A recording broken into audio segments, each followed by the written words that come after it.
Hey, English 232, Miss Brewer here. I'm gonna just kind of talk about what you guys have coming up this week. So last week, I hope you enjoyed Maya Angelou's work and her videos. She's such an inspirational person. I just love a lot of her work, so I hope you guys enjoyed that. This week, you guys should be finishing up or writing your final exam essay. That's essay number 2 from the essay assignment details at the beginning of the course. So this time you guys are you're defining, or you're using all of the things that we've written, okay, to analyze the American dream, and just to kind of go over again those essays with you. So I'm at the top of the page on Moodle where you have American Literature essay assignments. I'm going to open this. And so you guys are now writing essay number 2. Your essay number 2 is about obstacles. So your prompt, that not everyone achieves the American dream, and so is it more a dream than a reality? You're going to talk about some of today's obstacles with the American dream. You're going to use at least 3 texts to talk about the obstacles to achieving the American dream. That's from the whole semester. And you need to be sure to use our anchor text, which is Hughes's Harlem. So make sure that you use that in your analysis. When I say using 3 texts, I'm talking about the literature. You are welcome to use articles that I've provided in addition to those, but you should be using literature to make your argument, okay? Please make sure that you have a thesis statement that's at the end of the introductory paragraph, okay? And please make sure that this essay is following MLA guidelines, all right? That we had an issue with that with the first essay. There will be no redo this time. So double space, Times New Roman 12-point font, 1-inch margins, headers, and you have got to have in-text citations and a works cited page. So please do have that. Use my suggestions here. Read through the American Dream essay assignment detail thing, because I talk about how to create your thesis statement, how to incorporate and blend quotations, when should you quote, how should you quote, and then I go over kind of my expectations again at the bottom with the picky stuff. Please do not use personal pronouns in the paper, and do not use contractions. This is an academic formal paper, and this is an upper level English course, so I have those expectations for you. So you can go back through and literally use any of the literature that we've done. I would suggest, not sticking in one era.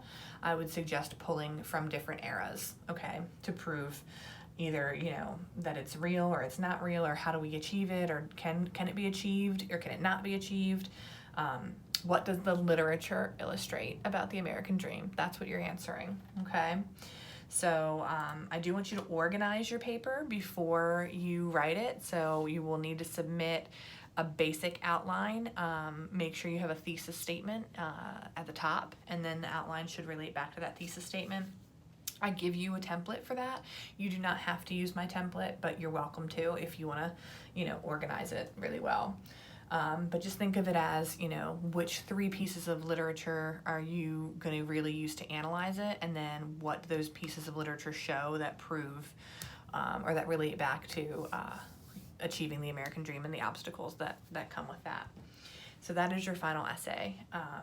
And I really want the analysis of the literature. That is what I'm looking for, okay? So this week, you want to submit your outline by Wednesday, the 20th, right? Yeah, that's Wednesday, I believe, the 20th. And then you want to write the rough draft of your paper, and you want to upload that rough draft of your paper to the rough draft discussion forum by Friday, the 22nd. So write a rough draft, get it done, and upload it here to the forum.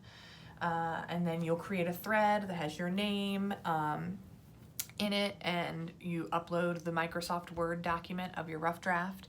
then go back to the thread and find someone's post that doesn't have somebody saying they will edit the paper. So you open up the link and you see no one's editing it, so you make a comment and you say, I will edit your paper. That means that that person's editing it and no one else can sign up. You download their paper.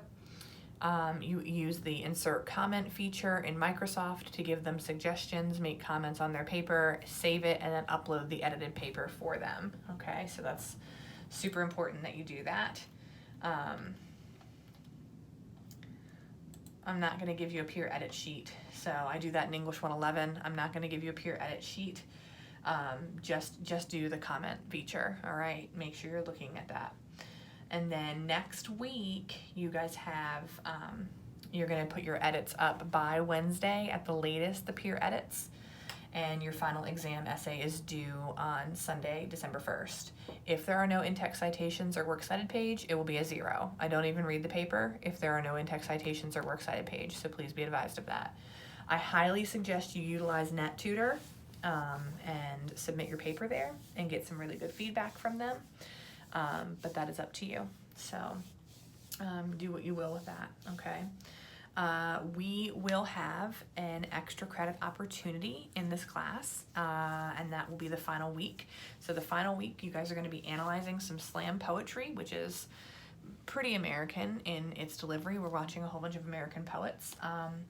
And you will participate in a last discussion forum on that, and then you have an extra credit opportunity if you so choose to do it. So that's up to you, and I will talk about that for the week of December 2nd. So I'm not going to get ahead of us. Right now we're working on our final paper, and that's what you want to be focused on, writing a solid, fantastic final exam paper. So if you guys have questions in regard to the paper, the rough draft, the outline, or anything like that, just make sure you shoot me an email, and I'll be happy to answer them. Have a great week.